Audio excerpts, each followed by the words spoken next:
Hi everybody and welcome to the show. Today we are talking to coach and Summer Spine South winner Tim Pigott from HP3 Coaching. Hello Tim, how are you doing today? Good to be back again. Good to see you again. How are you doing? Yes, I am good, but I have had a bit of disappointing news, which I probably should have checked before I launched this to everybody.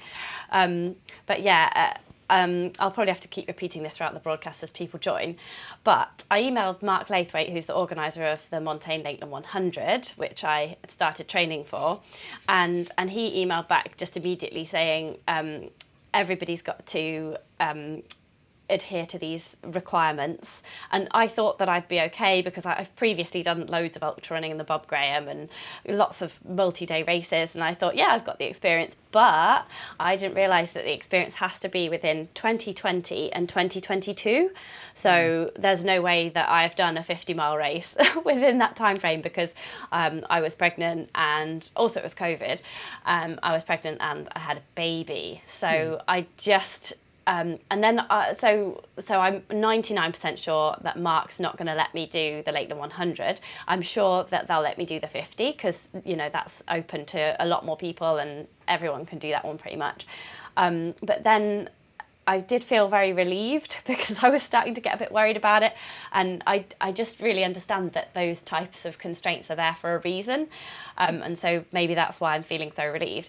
But with that in mind, I just wanted to chat a bit more about 100 milers and how to choose the first one that's right for you, because obviously Lakeland 100 was, even if they let me in, it was going to be a bit of a big ask for the first 100 miler. So I just thought today we could go through what you did for your first 100 miler, why people are even attracted to this distance in the first place, why you're attracted to it, and just bits about how it differs from 50 milers and what kinds of races you should do in the build-up to your first 100-miler. So yeah, I'm still looking for my first 100-miler, so I have made actually a massive spreadsheet of about 20 of them in the UK, which I will share with patrons only. So if you want that exclusive spreadsheet, then do sign up to follow me on Patreon. So Tim, what was your first 100-miler and why did you even decide to go for that distance? So I think the 100-mile distance is somewhat iconic, isn't it now? I talk about the sort of evolution of endurance running and endurance sport particularly. So in the 80s, it was, could you run a marathon? You know, that was a long way to go. That was going to be a massive challenge. Could you do it? And then we realised, well, actually, yes, as long as you do enough running, you can run a marathon. And then the 90s, it was, could you do a triathlon? Because that seemed crazy, doing swim, bike and run. And again, people realised that, yes, if you train, you can do a triathlon. So then it evolved again into, could you do an Ironman triathlon? And then we're sort of moving away from that now. And the sort of big question is, you know, can you run an ultra marathon? And the big thing about an ultra marathon, you know, the really scary concept is, can you run 100 miles? You know, any distance, any number is an arbitrary number, but 100 miles is obviously a long way. And we always do these things because we don't know if we can. And they're supposed to be scary and they're supposed to be unknown. If you were guaranteed to finish and have a good performance, are you motivated to necessarily do these things? You know, we're looking to push ourselves. So I think that's where the sort of 100-mile idea comes from. And that's certainly, you know, what sort of motivated me was, could I actually do it? In terms of picking your first, it's tricky because it depends on what motivates you really. And you were asking me the question sort of in the lead up to today's chat about, you know, what's the easiest 100-miler you could choose? Yeah, just like for your first one, are there easy, like in massive inverted commas, are there even easy 100-milers? And from my spreadsheet, it definitely looks like there's definitely some that are way harder than others. I know it's going to be hard across the board, but, you know, there's ways of making things hard for yourself. So I would say there's no such thing as an easy 100-miler at all. Yeah. There are harder 100-milers, there are extremely hard 100-milers, and there are insanely hard 100-milers. but I wouldn't say there's an easy 100 miler. However, I'm a firm believer that anybody with sufficient time, training, resources can do a 100 miler. Wow. It's not that even 100 miles is beyond the capability of, of your average Joe. Anybody can do it. You just need the resources and the time availability to put enough training in to be in a safe place to undertake something like this. There are obviously races where you get a lot more support in terms of aid stations, crews, things like that. And there are 100 milers where you are largely self-sufficient and you've got to carry everything yourself, and therefore your pack weight is going to be significantly higher. The Spine race, as you mentioned there, that I did the Challenger South last year, you got to carry quite a considerable amount of kit, versus maybe something else where there's more regular aid stations. You're not needing to carry so much of your own food and water and things like that, which certainly takes away some of the challenge. People often then come back to the sort of terrain, and is a flat 100 miler going to be easier?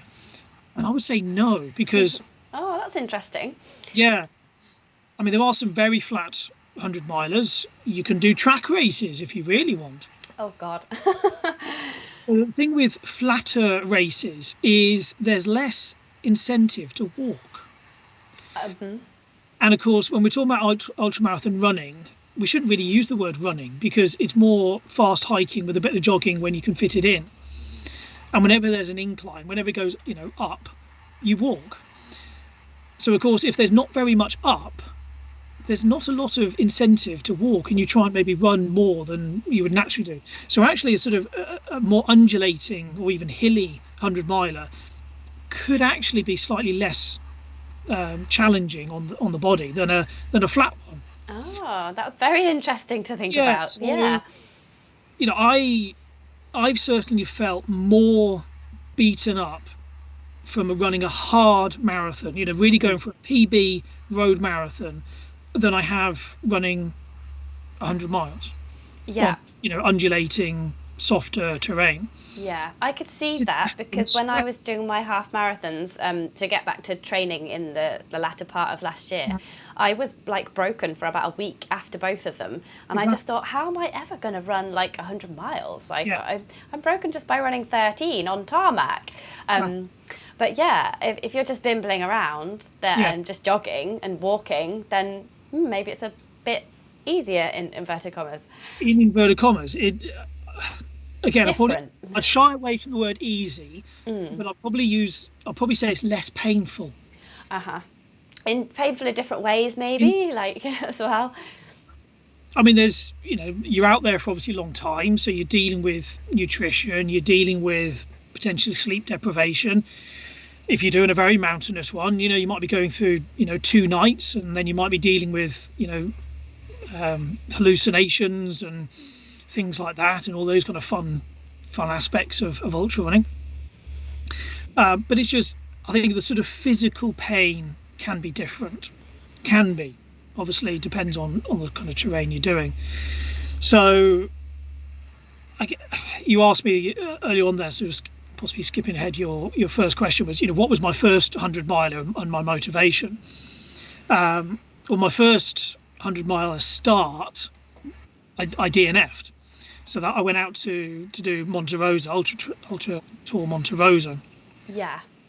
And it was a case of, well, if I'm doing a 100 miler, I'm going to do a really hard one in the mountains. Yeah. And I underestimated how hard it was. Yeah.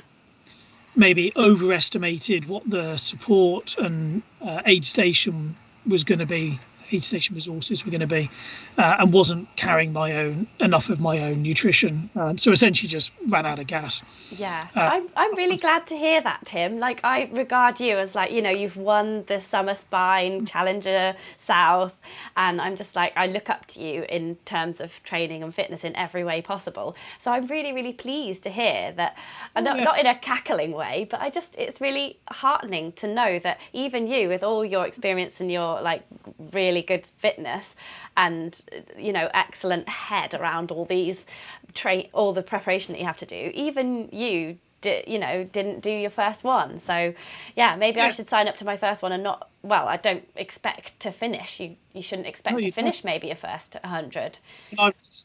You learn more from your mistakes than your successes, I would say.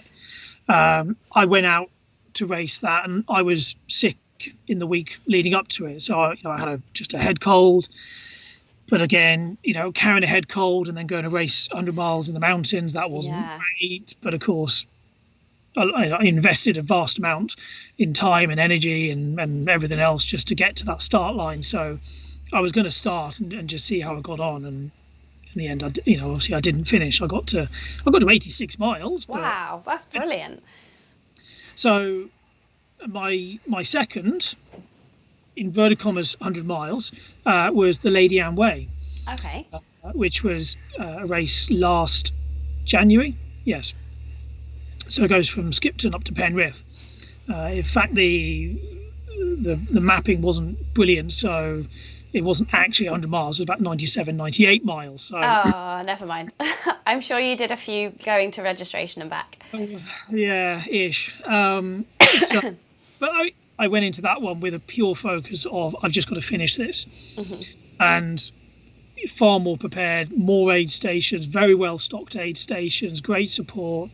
So everything was laid up for success there. And, it's a nice undulating course up through the Yorkshire Dales. So I've spotted that one wasn't on your spreadsheet. So I would add one in. It wasn't. They just ran a shorter version just last weekend, a 75-mile version run by Nav4 Adventure. Okay, so it's called the Lady Anne Way, is it? Lady Anne Way, 100 miler. So Mel Stevenson is running the 100-mile version next year. Okay. And that'll be going the opposite direction, going from Penrith to Skipton. Cool. And it's a stunning route. So if you're looking for a 100-mile race in midwinter. What time of year is that, sorry? It'll be January. Oh, okay, January. So it's a midwinter 100-miler. Yeah. What an interesting course that's challenging but not crazy. It's just undulating through the Yorkshire Dales, essentially, covering Yorkshire Dales. So I'd thoroughly recommend that one. Okay. I'll add it to my spreadsheet. For anyone who's just joined, I have made a spreadsheet of the UK's, a lot of the UK's 100 milers. There are now 20 on the list. So I'll definitely be sharing this spreadsheet with patrons. Because when I was trying to look for other 100 milers that I could do that weren't the Lakeler 100, it turns out most of them have got pretty stringent entry requirements as well, obviously. Very good reason. Yeah, for very good reasons, and totally respect that. So all of them, I would have had to do a 50 miler at some point. So unless I whip one out of the bag over the next couple of months, which I could do, but I don't think I'm really properly there yet. So I don't want to rush it. There's no rush. So a lot of them have this 50-mile requirement. But I was looking at lots of different ones, like for maybe June time or something like that. And I realised that there's a lot of variation in when they start. Some of them start like midday on Friday, some 8 a.m. on Saturday.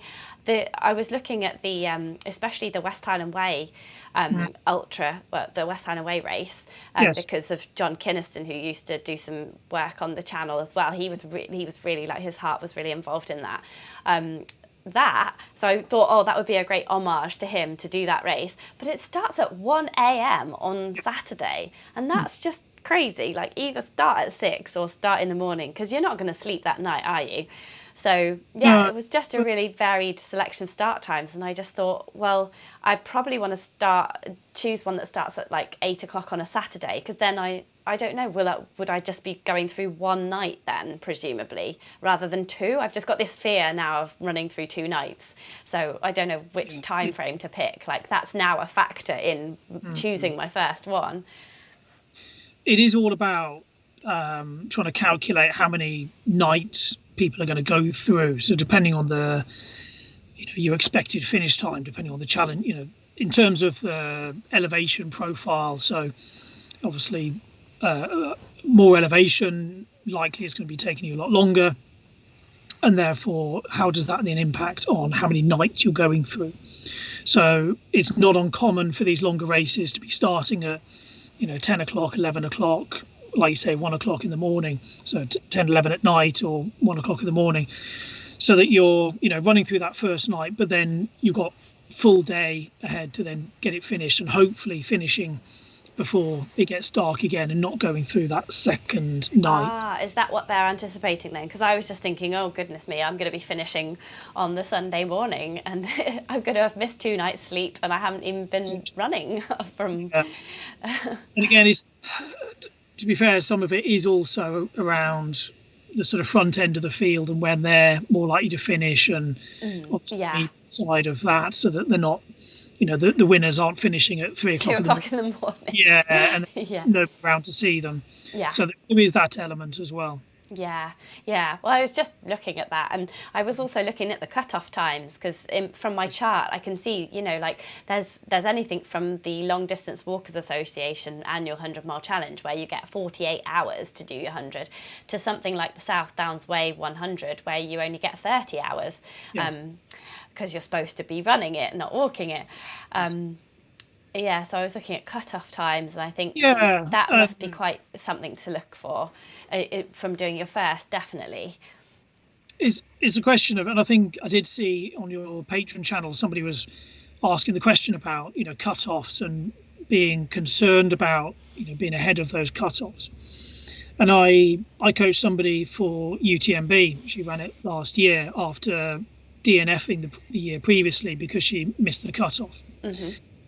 And obviously that was a big concern for her.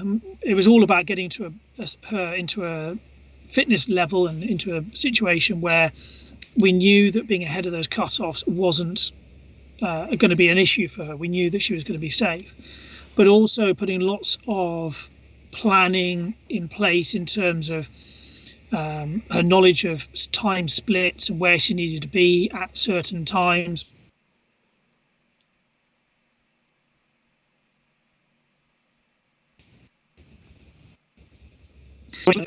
She could just mentally go, oh yeah, I've got an hour in the bag, oh yeah, I've got 2 hours in the bag, and just having that knowledge then just took anxiety away.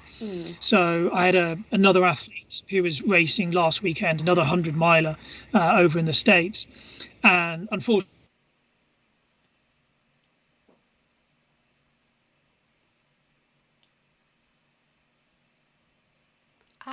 oh no.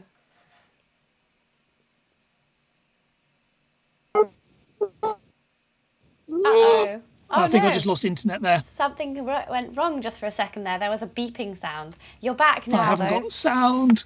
Technical difficulties. Oh, can you not hear what I'm saying? What's happening?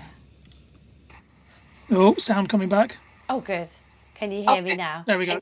Oh, sorry about that. Well, I just lost internet there for a second. Okay. You're back now. That's where did I drop off? I think it was. You were just talking about a lady that had done the UTMB and she had to get her head in gear, and then you were just talking about the next person. Okay, so I had somebody else who was racing a 100-miler last weekend, but for different reasons she ended up DNFing that race. But along with that, she had also started to get confused around the cut-offs and thought that she was behind schedule, whereas actually she was about an hour ahead of the cut-offs. Oh no! So she just got confused around that, and that was maybe a sort of contributing reason for then not managing to finish the race. So what I always recommend is you've got sort of flashcards, so just in the pocket of your race vest, it's just have a series of little flashcards to break that race down into segments. But then also you've got your time splits, so you open it up as, right, for the next 5 miles or 7 miles, 10 miles, I've got to get to this point. Yeah, by this time. By this time of day. I'm expecting it to take me this amount of hours, minutes. I'm planning on eating and drinking these bits of food, drink, whatever it's going to be. So it's all written down. So no matter how tired you are and how much your brain starts to go, it's just written down. Oh, I can see what the time is. I can see where I need to be. Boom, it just takes away any of that fear. Oh, that's such a great idea, because when I was Yeah. looking at all this, I was thinking, blimey, there's just a lot to take in. And even once you've chosen your first one, it's like a full-time job, just like, getting all the kit sorted and then all this timing business. And, you go through, you look at the list of checkpoints and they've all got a time cut-off on. And it does seem very complicated, just compared to your normal marathon where you just go out and just jog around for a bit. Yeah. It's There's a not lot of it's not relaxing, is it? what you need to do is plan everything in advance. So if you've planned it all out, it's written down. Like I say, I just laminate little flashcards. So no matter how tired my brain is, if I'm not thinking straight, I can just pull it out of my pocket, look at it. Okay, fine, put it away again. Off we go. So prior preparation prevents poor performance. Yes, yeah. It's It just is doing it that. in advance, and then the race goes smoothly because there is no thinking involved. Yeah. And I suppose another aspect to thinking about choosing your first 100 miler is the time of year as well, because I know you've suggested the new one, the Lady Anne Way, in January. I've noticed that there's quite a few in January. You've got your Spine Challenger South, Yeah. you've got your Arc of Attrition, and then Lady Anne Way. Then there's tons in May. There's like literally Yep. like 5 or 6 in May, then loads in June, millions in June, couple in July, one in August, one in September, one in October, one in November. I can't find any in December. I haven't done an extensive search, but I can't really find any in December. I can't really find any in February, March, April. So it's just funny, isn't it, that most people seem to think that you should be running a 100 miler either in the new year or in the summer. Yeah, I suppose it's the midwinter is, if you're going to do a 100 miler, well, make it a hard one and add in complications of the weather. But of course, the summer ones aren't necessarily easier in terms of weather because you could be dealing with significant temperature in terms of heat. Yeah. So a very hot one could add significant challenge in terms of dehydration, access to enough water. So when I did the Challenger last year, it was a warm one. It was in the sort of towards the end of a bit of a heat wave. There wasn't a lot of water out on the course in terms of stream. A lot of the streams had dried up, and what streams they were a bit of muddy trickles, and you didn't really want to be drinking that. So you end up then carrying more water, and water is heavy. So that does then play into it as well. Whereas obviously a winter one, you don't necessarily need to carry as much because there's more out there on the course that you can access. Yeah. So it is really interesting because with Lakeland 100, with the heat wave that we had this year just gone, I was getting really worried about it being in July as well, because I was just thinking, if it's 40 degrees, I'm toast. I'm ginger. I'm not surviving that. I'll have to DNF. 50. Oh goodness me, what year was that? Maybe 2015, I think, something like that. And it was a hot one then, and yeah, absolutely. You're going literally from aid station to aid station and just getting there in time to refill all your bottles, and there wasn't a lot of out there, so little streams to refill from. So yeah. It really depends on what suits you better. Are you somebody that does well in the heat, in which case obviously a summer one's can be maybe better for you. If you know that you really struggle in the heat, then maybe picking an early season longer race is going to be better for you. Yeah, there's so many factors, and that's why I just ended up making this spreadsheet, because I just thought, oh goodness me, I need to just look at them all, like all the ascents. I've got the date, I've got the mileage, because it's not all 100. Some are 108, some are 110, some are 97, and some, like the Spine Challenge. I forgot to read this out earlier. It's 60 hours that you get for that one, and then you've got 28 for something like the Thames Path, and the prices wildly different. Spine Challenger South, I think next year it's going to be £475 potentially, whereas you've got the Long Distance Walking Association's annual 100 miler, that's 115. and the GB Ultras are all £169. Yeah. Centurion running ones are always £215. And it just, sometimes it doesn't reflect what aid stations you get either, because the GB Ultras you get loads of aid stations.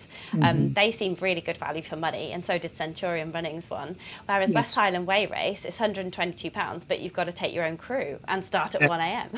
So yeah, it's really interesting to make this spreadsheet, and Yeah. I think I do want to do a 100 miler. I just I've not really wanted to do one before, but it's the distance that I haven't done out of all the distances. I've done 65 miles, and there's not many 80-mile races, so I just thought, oh yeah, a 100 miler, I want to experience it, because it's just completely different to a 50, isn't it? It's It is. just, can you sort of put into words how it differs to a 50? I know it's longer, but how different is it to doing a 50 miler? Yeah. So a 50 miler, you're expecting yourself to run a lot of that. Yeah. Oh, okay. Whereas a 100 miler, you're expecting yourself to walk most of it, I would say. Okay. There's obviously, the races that I've done, I've been trotting steady running those kind of 100 milers, but for most people it's more kind of flipping it round, that it's a fast hike with a bit of running when you go into up to the 100 miles. Whereas a 50 miler, you're going to try and run a lot of that and then fast hike the bits that are uphill and you need to. Yeah. The 50 miler, you're doing that in a day. 100 miler, it's going to be going over into the second day, so you're dealing with sleep deprivation. A 50 miler you can do on drink and gels and simple stuff like that. 100 miler, you've got to bring real food into it. So there's the nutritional components into there. It depends on sort of navigation as well. So, oh yes, I forgot to mention navigation. Absolutely. Some of these are going to be simpler in terms of navigation. They might be very well marked. Other ones are going to be far more complicated in terms of navigation. So that needs to come into it as well. The 100 miler is it is really all up here. It's your decision making, it's your mental strength. Whereas 50 miler, there's a bigger emphasis on your physical fitness. The mental obviously is still a very, very big part of that. But I've done reasonably well at 100-mile races. I am not the fittest, fastest, strongest person out there. My success has been down to making the right decisions at the right time. So there's that comes into it as well when you're going longer. Yeah. I kind of feel like you can put up with a few more things at 50 miles, like maybe you've got a niggle or a blister, or you feel a bit sick, but 100 you've got to put up with it and come out the other side as well. Like, you can't allow things to get too far, because you've got to do it all over again. Will go wrong. It's not a case of you're going to have a perfect race. Something will go wrong. At least one thing will go wrong in an ultra. Those who do well are those that can problem solve on the fly. So again, it's all about that planning and preparation. We talk about actions on. So you've already thought through everything that could go for that, so that when it does go wrong, boom, we just do this. Boom, we just do that. Yeah. Whereas, in a shorter distance race,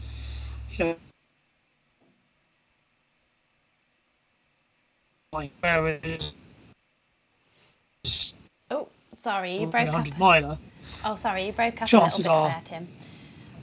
Sorry, you broke up a little bit there, Tim. Can you repeat the last bit that you were saying? So just saying that in a 50 miler, we might expect something to go wrong, but you might just be able to battle through and still get to that finish line.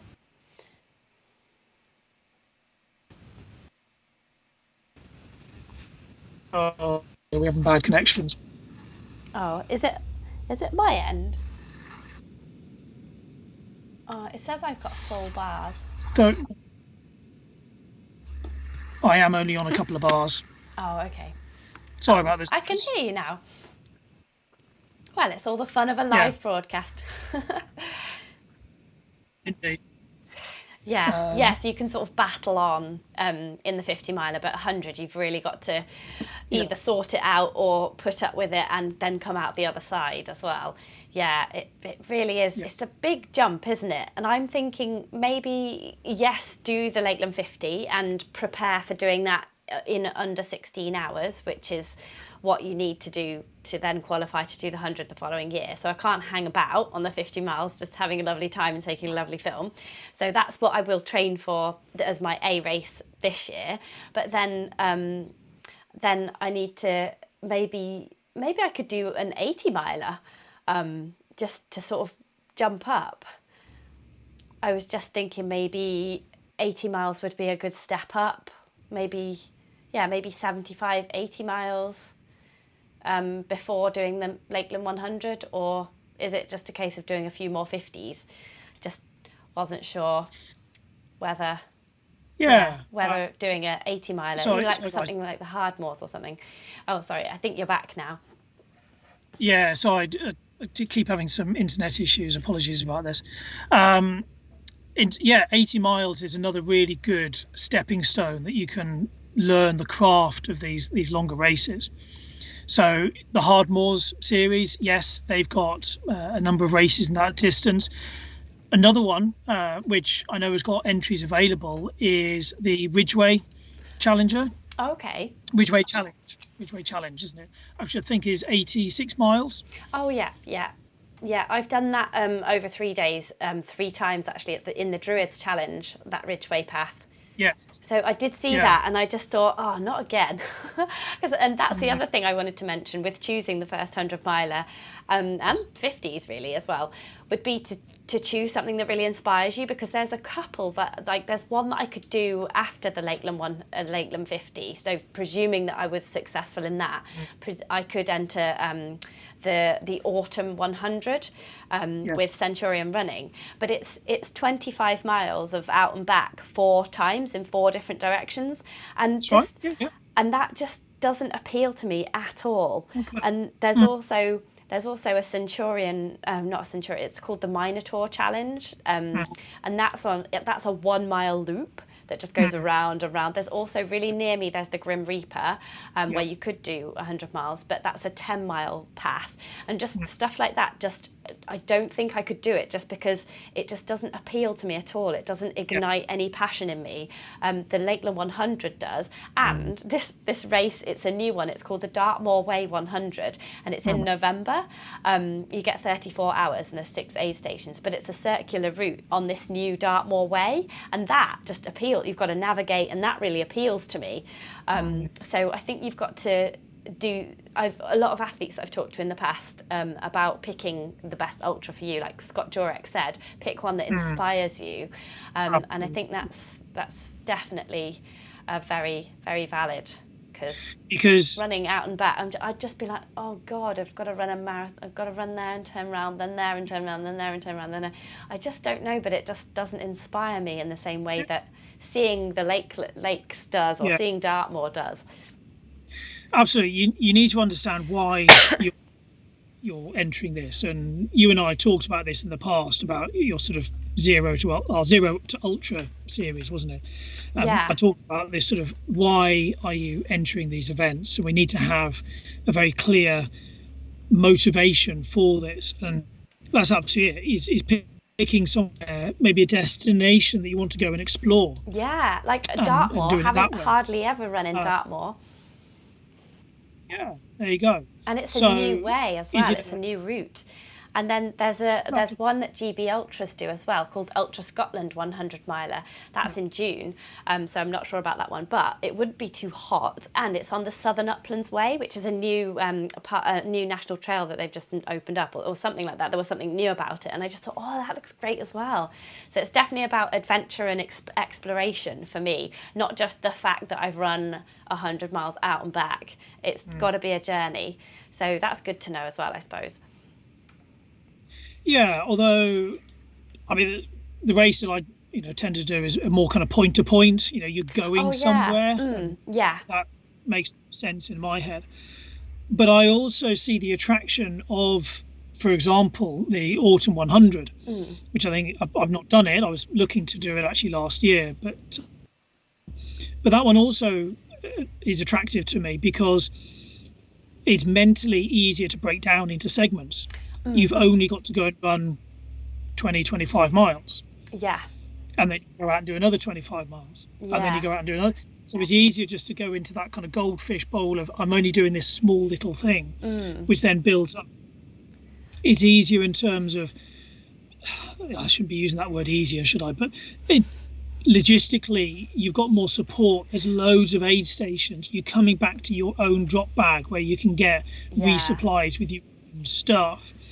So things like that can make life less complicated for you. Yeah. So that that could be a real attraction, that you can do that. It's something, again, you could have your family, friends at that central hub that could, you could see them more frequently. That might be an attraction. Yeah. And so could you enter 100 with the idea of getting to 80 and just seeing how you felt? Like if there wasn't an 80 miler, because there's not that many of them, if there wasn't an 80 miler in the time frame, in the place that you wanted, do you think it would be a good idea for say, if I decided to enter the Autumn 100 but had the goal of 80 in my mind? Is that something you ever recommend people do? Because little glitch in the matrix. I'm going to say no, because it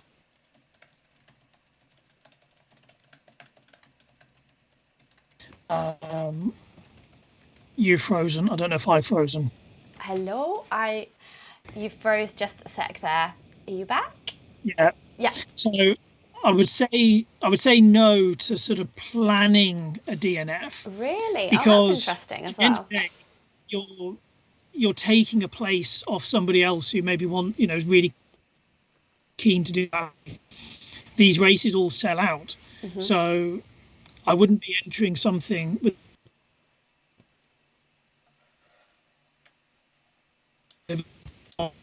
and you don't manage to finish. But I think that's different to a planned DNF, and it's maybe disrespectful to the race organisers and other people who are very keen to do those races. Yeah. Okay. Yeah. So it's a bit naughty, isn't it, to take up a space? Yeah. Okay. Yeah. Well, I wasn't planning to do that anyway. Honest. Cool. Well, I think we've covered a good amount of chit chat about the how to choose your first 100 miler. I hope everyone feels a bit more kind of clued in. And if you do want to become a patron, I will share with you my amazing spreadsheet, and I will add the Lady Anne Way into there as well, based on Tim's recommendation. And we've got a few patron questions now for Tim. If anybody's got any questions, do just comment in the chat below. When the live chat ends, then if you've got any more questions for me or Tim, then just put them in the YouTube comments below, and one of us will get back to you.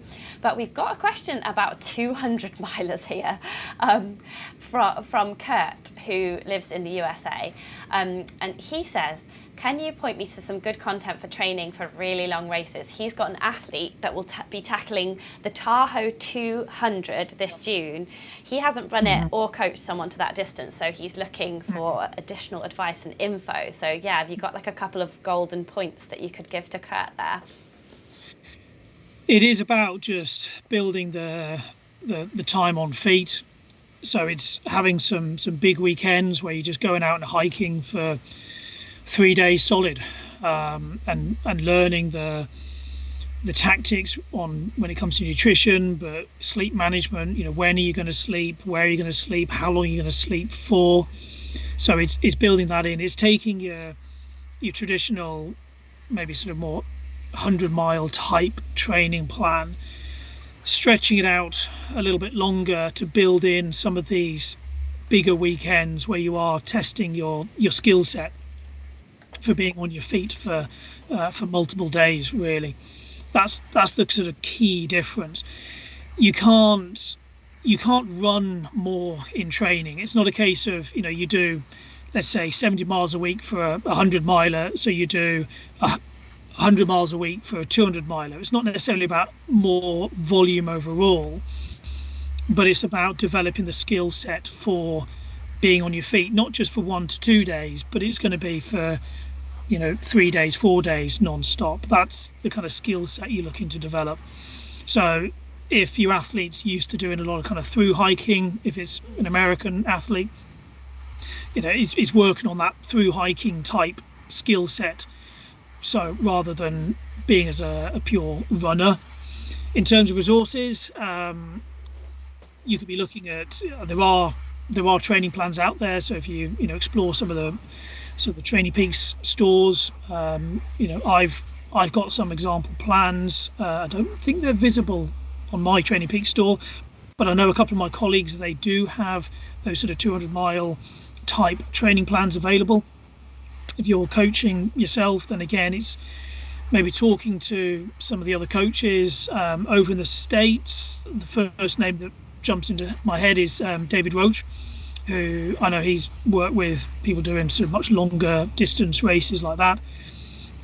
There are a network of other people, so it is a case of maybe having a call with a couple of other coaches. If you're part of the Training Peaks network, then put a message out there, and there are a few of us out there that are coaching these type of people. More than happy to share ideas and bounce ideas around. Another colleague of mine who I do a lot of work with is Doug Stewart. Again, spine race runner, done the full distance. He's got a lot of experience with these type of things as well. So there are people out there, so yeah, get in touch and have a chat. Oh, thank you very much, Tim. I hope that helped you out, Kurt.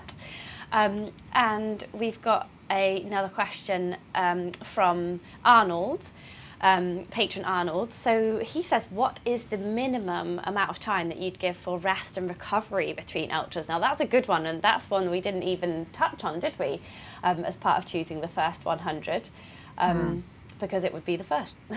How many should you do in 1 year, I suppose? Again, it all depends on you as an individual as to how well you recover and how much experience you've got. As with all of these things, the more you do them, the more your body learns about the challenge and can recover quicker. Mm-hmm. I would say, again, you can be looking at some of the elites, and some of them are knocking out multiple 100-milers in quite quick succession. But not all of us, very few of us, are like Courtney Dauwalter or Killian Jornet or people like that. So, you might be looking at one at the start of a season and another one later on in the season in terms of, big ultras, really peaking maybe just twice in a season. It might only be once in a season. It really depends on what other demands you've got on your time and how much you can dedicate to this. Yeah. But recovery, if you go down the old saying of a day per mile of race, you could be looking at a good few months recovery after something like a 100-miler. Mm-hmm. Absolutely. Yeah, I suppose just listen to your own body then is the key there, and there's no rush to come back super quickly. I mean, unless you're an elite athlete, there really is no rush really, apart from the pressure you put on yourself. Yeah. Okay, well, I hope that helped you, Arnold. I hope that you're listening to this.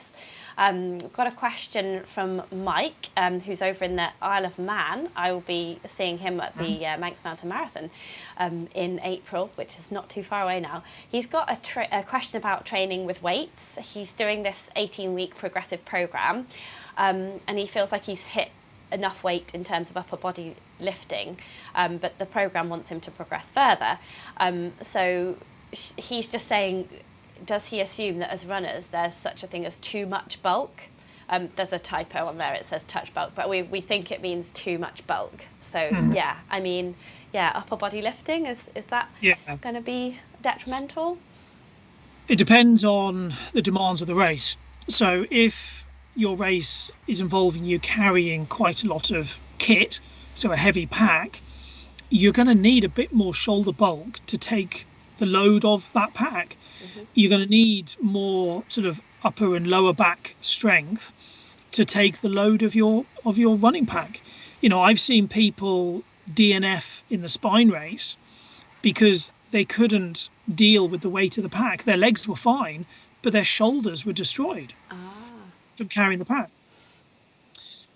If you're using running poles, for example, then yes, running poles will make you more efficient and they'll help you only if you've got sufficient upper body strength. So you do need a reasonable amount of strength. However, he's asking the question about bulk. And there is no getting away from the fact that, you know, you want to be, your power to weight ratio needs to be optimum, whatever that is. And that's a very complicated question. So your strength training doesn't want to be focusing on hypertrophy, so making bigger and bigger muscles. Yeah, like Arnold Schwarzenegger kind of style. Yeah. So if you're doing a strength program, it needs to be very specific to your needs. There may be an early hypertrophy phase where you are looking to maybe add a little bit of muscle bulk, but then yes, certainly there is such a thing as maybe too much bulk. So the strength needs to then shift to more strength and maybe strength power or muscular endurance, and not around muscle bulking and muscle hypertrophy. Yeah. And it all comes down to your sets and reps. So the weight might be going up, but because of the programming of the percentage of your 1 rep max, the number of repetitions you're lifting, the stimulus will not be around bulking, but more around strength and power, and that's different. So it's worth exploring that one and just checking, you know, who's written this training plan. Is it specifically for your needs, or does that need tailoring slightly differently? And again, if you need help with that, I've got Morgan, our strength and conditioning coach, as part of HP3, and she can certainly customize a strengthening training plan for you if needed. Ah, brilliant. Cool. Sign up for that then, Mike. That seems to be your answer just there. Yeah, that would be brilliant. Yeah, if anybody does want to book Tim for any coaching, just check out the HP3 coaching website. There's a whole team available there to coach you to your goals. And I just having a coach and following a training plan is like following their training plan is one of the best things you can do as a sort of recreational runner to boost your performance in my experience. It just makes you it just brings out the best in you, doesn't it? It does. Yeah. And then a final question from patrons. We've got James, who he says, so he's doing this HR training. He signed up for a 50k in October, so that will be his first ultra. And he says he's got plenty of time to train, but he says he wants to know how quickly heart rate training shows meaningful results, because the internet is a bit vague. So he's written another thing here, because he's training with using his heart rate. I think he's doing maffetone training. So it's only been 2 years since he was last running properly, because he had an illness and an injury.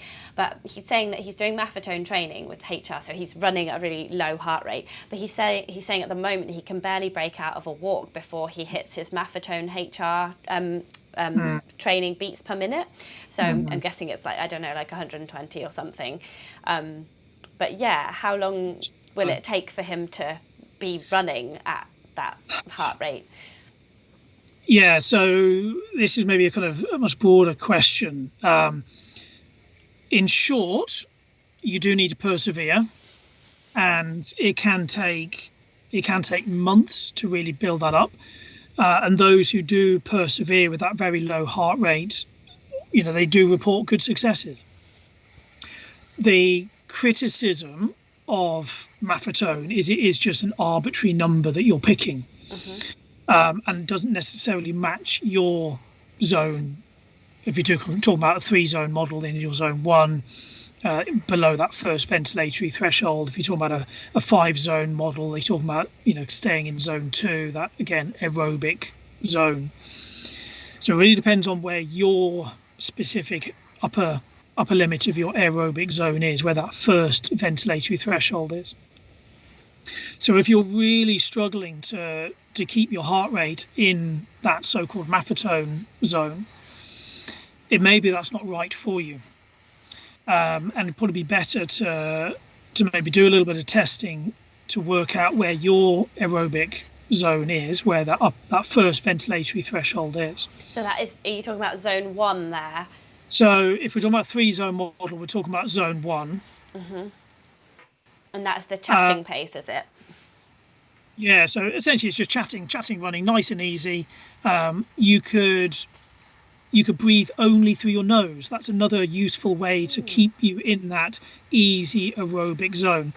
As soon as you're working hard enough that you need to open your mouth to breathe, and that nose breathing alone isn't enough, you're going too hard, so slow down.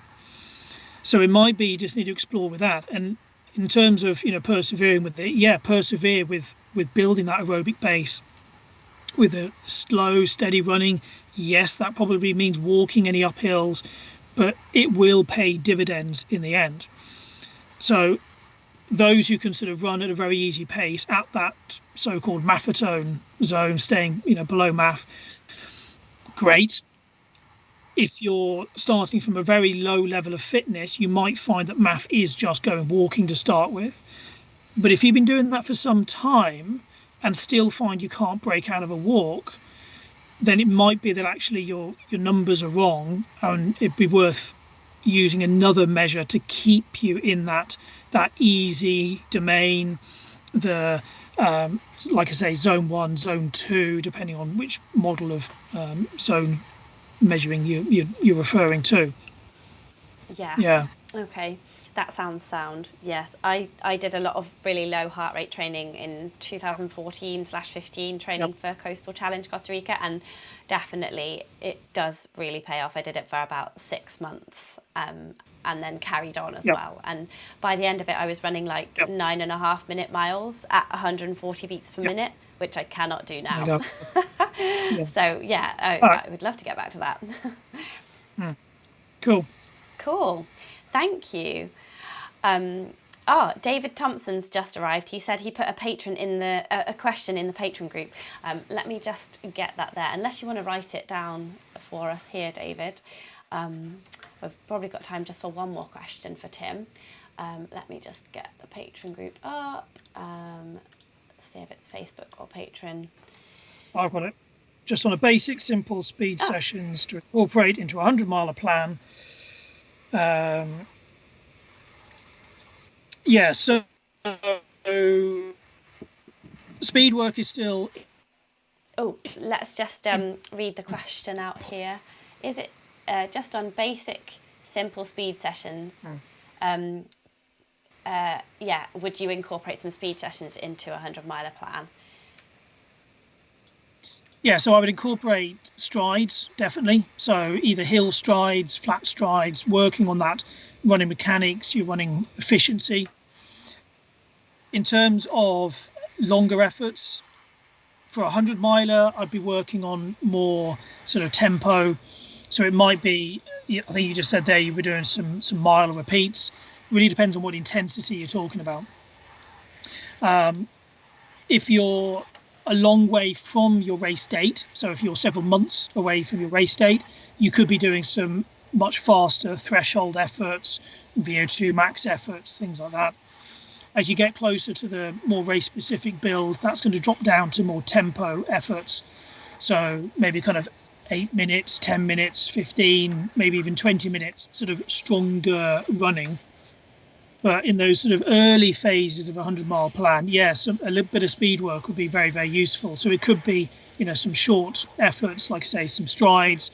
It could be the sort of 2 to 3 minute efforts, and then stretching out to maybe sort of 4 or 5 minute efforts at around threshold, but then shifting the emphasis as you work through the training plan later on into more tempo efforts.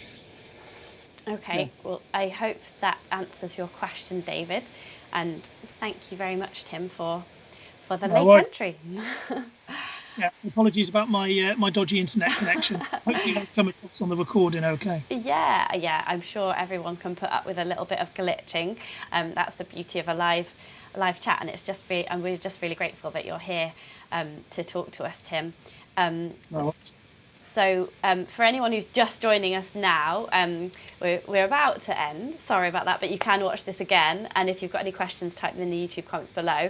Basically, the announcement is that I don't have the required races within the time frame of 2020 to 2022 to do the Lakeland 100 this year. So unfortunately, I'm not going to be able to do that this year. But I will be doing the 50. So I think next month's chat should be about how to get a 50 that qualifies you to do a 100-miler, because a lot of them, not all of them, but a lot of them that I've been looking at say that you've got to do a 50-mile race in either under 15 or 16 hours. So I think next time we should have a chat about how to qualify for your first 100 by doing one of these 50-mile races, and how you just get that little bit of quickness. Just, it's nice to end on a speed work question there. How you get that little bit of speed in, because I'm a plodder, definitely. So even doing the Lakeland 50 in 16 hours is going to be a challenge. Yeah, cool. We'll talk about that next time. Cool. So just let everyone know how they can find you, and just what services you provide if anybody wants to take this a little bit further and get the best out of their performance. Yeah, so you can follow me on Instagram. That's where I do most of the sports side of things. So that's Tim Pigott, HP3. The website is hp-3.co.uk. And yeah, if you need any help with training plans or any support with coaching, then give me a shout. There's obviously myself, and I've got a couple of other coaches in terms of the endurance coaching. We've got Morgan, who can sort out strength and conditioning coaching for you. We've got Amy, our sports psychologist, if you need any help there. We've got Liz and Howard, our sports nutritionists. So we've got a range of people and services that can help you, get the best out of yourself. Fantastic. Well, thank you so much for your time here today, Tim. Oh. I have made a list of the top UK 100-milers. So if people want to become a patron, then I will make that available somehow. I'm going to try and do it now to everyone, because it is a very useful list. And I will be picking one to do after doing the Lakeland 50. But let's focus on that now for the next part of the year. Cool. Okay. Thanks very much, Tim. And we shall meet soon. Yeah. Cheers. See you later. Bye, everyone.